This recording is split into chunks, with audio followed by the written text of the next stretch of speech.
Hello बच्चों, good evening. कैसे हैं आप सब? ये अपना पहला परिचय है, फर्स्ट इंट्रोडक्शन है आपसे मेरा। और इस इंट्रोडक्शन के पीछे एक पर्पस है, एक बहुत important purpose. Rich educational institute के इस चैनल पर मुझे एक काम असाइन किया गया है। मैं वैसे पर्दे के पीछे रहता हूं, हमेशा बैकडोर पर हूं, लेकिन इस बार मुझे फ्रंट पे लाया गया। मुझे कहा गया कि एक इम्पॉर्टेंट मैसेज बच्चों तक जाना चाहिए, और उस मैसेज को देने के पीछे जो एक फीडबैक है वो ये है कि आप में से कुछ बच्चे समय को नष्ट कर रहे हैं, कुछ बच्चे घबराए हुए हैं, कुछ बच्चे डरे हुए हैं।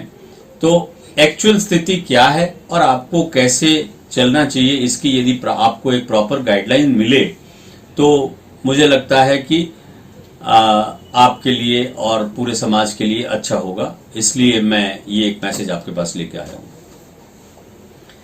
अब जब मैं ये मैसेज देने के लिए अपने दिमाग में कुछ सोच रहा था, उस टाइम मुझे ये कहा गया कि टाइम मैनेजमेंट के बारे में कुछ बोलना है। लेकिन फिर मैंने सोचा, यार टाइम को कोई कैसे मैनेज कर सकता है? Time is unmanageable. टाइम को कोई मैनेज नहीं कर सकता। टाइम हर समय अपनी स्पीड से, अपने रफ्तार से चलता रहता है। अब यदि अपने लाइफ के बारे में अपने सोचें तो लाइफ में दो इंपॉर्टेंट फैक्टर्स होते हैं, एक है टाइम, दूसरी है energy.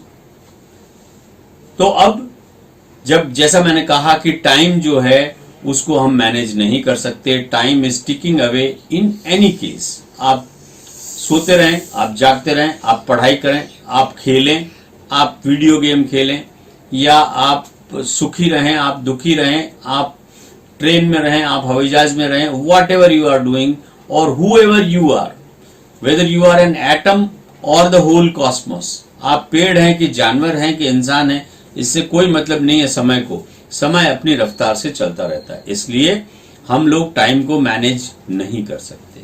As simple as that. तब क्या बचा हमारे हाथ में? हमारे हाथ में बची एनर्जी। अब एनर्जी की यदि बात करें, उसको मैनेज करने के लिए हमारे यहाँ पर मिलेनिया से, बरसों से, आज हजारों बरसों से, 20,000 साल पहले के रिटर्न रिकॉर्ड्स हैं हमारे पास में, जिनमें लिखा हुआ है, जिनमें बताया हुआ है कि टाइम को कैसे मैनेज करना है। एनर्जी के हिसाब से पूरी लाइफ को 4 सेगमेंट में बांटा गया है। कहा गया है कि 4 आश्रम हैं, लेकिन वो एक्चुअल में एनर्जी के हिसाब से there is a division of life in 4 segments, and the first segment is for students, और आप अभी उस सेगमेंट में हैं। इस सेगमेंट की सबसे इंपॉर्टेंट बात क्या है आपको पता है? इस सेगमेंट में जो हैं वो एनर्जी से फुल हैं। अभी आपके पास में एनर्जी ओवरफ्लो कर रही है। इतनी एनर्जी है कि अभी आप जो चाहें वो कर सकते हैं, प्रोवाइडेड कि आप उस एनर्जी को प्रॉपरली चैनलाइज करके जो आपके पास अवेलेबल टाइम है, उस अवेलेबल टाइम में आप उस एनर्जी को प्रॉपरली यूज करें। तो what so far we have concluded is that we cannot manage the time, but we certainly can manage the energies. अब उस एनर्जी को मैनेज करने के लिए आपको क्या करना है? आपको सबसे पहले ये ढूंढना है कि मेरा अभी मूल उद्देश्य क्या है। What is the purpose right now in front of me for the life? Right now your purpose is education. Right now your purpose is learning. Right now your purpose is acquiring knowledge.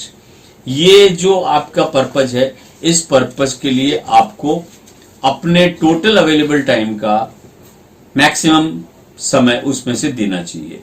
सो आप plan करिए। मैं ये बिल्कुल नहीं कहता, न मैं इस बात का समर्थक हूं कि आपका खेलकूद बंद हो जाए या आपका एंटरटेनमेंट बंद हो जाए, आपकी को करिकुलर एक्टिविटीज बंद हो जाए। इस बारे में आपके पेरेंट्स यदि ऐसा कुछ कहते हैं तो मैं उनको भी समझाने के लिए तैयार हूं, और उनको समझना चाहिए, और वो समझते भी हैं कि बच्चे को अपने किसी भी एक जगह पर बांध के नहीं रख सकते। बच्चा एक नेचुरली, जैसे एक फूल अपने आप फुल ब्लॉसम करता है, वैसे बच्चे को अपने आप नेचुरली पूरी तरफ से पनपना चाहिए, उसके हर आयाम को निखरना चाहिए। लेकिन उस आयाम के निखरने में जो स्टार्टिंग का सेगमेंट है उसमें एजुकेशन बहुत मैटर करती है। आप क्रिकेटर बने, आप इकोनॉमिस्ट बने, आप सिंगर बने या आप साइंटिस्ट बने, लेकिन फंडामेंटल एजुकेशन जो है इज वेरी वेरी इंपॉर्टेंट। इसलिए अब आपको जो एनर्जी को मैनेज करना है उस मैनेजमेंट के लिए मैं आपको कुछ एक दो छोटी बातें समझाता हूं। The first and foremost is कि आप अपने टाइम को प्लान करिए। मतलब जो आपके पास अवेलेबल टाइम है उस टाइम को प्लान करके अपनी एनर्जीज को उस हिसाब से यूटिलाइज करिए। वो प्लानिंग में यदि एजुकेशन की प्लानिंग की बात है तो अपनी बुक्स खोलिए और खोल के उन बुक्स में आप देखिए कि क्या लेसन्स हैं। उन लेसन्स के हिसाब को आपको एक लेसन को कंप्लीट करने में कितने आवर्स लगेंगे, उन आवर्स का टोटल एनुअल टोटल कितना होता है, and then you divide it per day how much time do you need to complete your syllabus so that you are well prepared at the time of your examination। आपको पता चल जाएगा कि आपको दिन में 2 घंटा पढ़ना है, 2.5 घंटा पढ़ना है, 3 घंटा पढ़ना है या 4 घंटा पढ़ना है। उसके बाद यदि आप 3 घंटे को, मान लीजिए आपके सामने में 3 घंटे का समय निकल के आता है, आप उसको 2 भाग में बांट दीजिए। सुबह 1.5 घंटा पढ़िए, शाम को 1.5 घंटा पढ़िए, and the remaining amount is all you have for your games, for your indoor games, for your outdoor games, for your chatting with your friends, or for PUBG, whatever you want to do। But important काम को पहले करिए। Physical activities को चालू रखिए, exercise करिए, आप प्राणायाम करिए, आप योगा करिए और अपनी एनर्जीज का फुल उपयोग करिए। और खैर कोरोना का टाइम है, ये तो जरूर कहना पड़ेगा कि फिलहाल घर में रहिए, as much as possible physical distance लोगों से मेंटेन करिए। जैसा हमारे प्राइम मिनिस्टर कहते हैं कि 6 फीट की दूरी मेंटेन करिए, तो वो मेंटेन करिए और अपनी जो एनर्जी है उसको इस सेगमेंट ऑफ टाइम में बहुत बढ़िया से यूज करिए। एक बात और जानने लायक है, समझने लायक है कि ये इस तरह का वैक्यूम टाइम का, इस तरह का समय कि जिस टाइम हमारे पास कोई काम ही नहीं है, शायद कभी आया ही नहीं है और शायद इस लाइफ में आगे आएगा भी नहीं। So this is a blessing in disguise. We can use this time of this lockdown period to the fullest for our education and for our hobbies and cocurricular activities. I hope मैं आपको अपनी बात समझा पाया और आपको वो बात समझ में आई, and you will act accordingly. Thank you very much।